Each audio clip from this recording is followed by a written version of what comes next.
Hello guys, mag-unbox tayo ngayon ng timer na nabili ko sa Shopee. Sa TikTok pala. Ito yun guys, ito siya guys.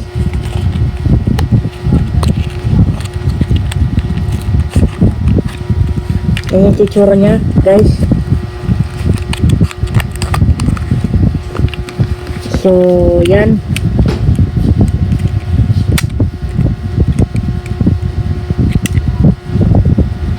So, yan yung itsura niya guys. Wala pa siyang display. So, yan. Yan yung itsura niya. At wala pa siyang display. So,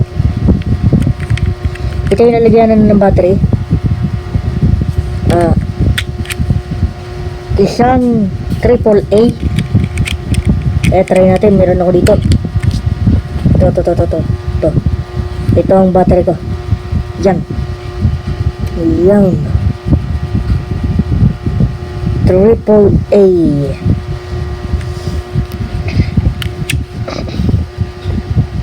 So guys, lagay na natin.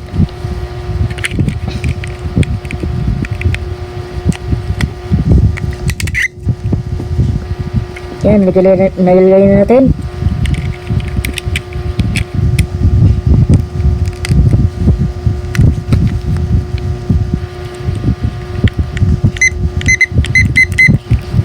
So, itong ano to?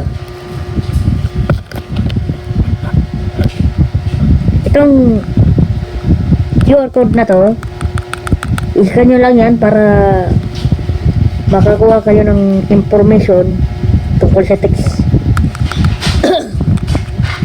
Ganda rin yung box niya. So, ito ang second at ito naman ang minute.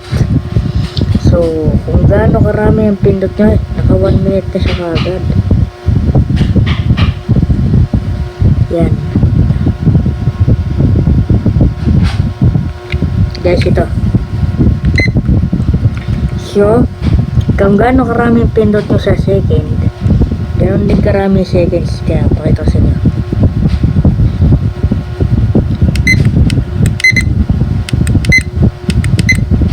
Yan, 5 seconds, set natin.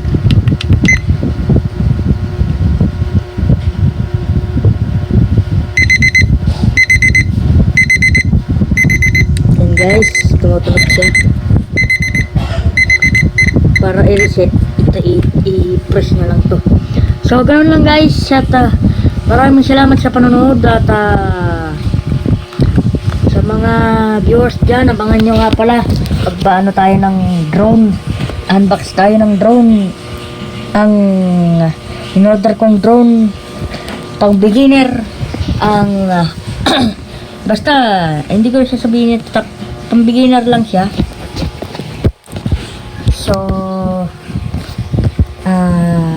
guys, abangan nyo mag-unbox tayong drone at atin natin siyang ititesting sa labas. At katulad kong magpapalipad ay nag-share ako ng tips sa inyo. Nag-share ako sa inyo ng tips. Ewan ko, panoorin nyo na lang para mas safe tayong lahat. Yan. Para maging proper ang ating paggamit ng drone pag dumating na ang aking in-order. So, titingnan ko muna kung may scam ako. Kasi kapag na-scam, patay. So, sana naman may natutunan kayo sa video na to. So, bye-bye!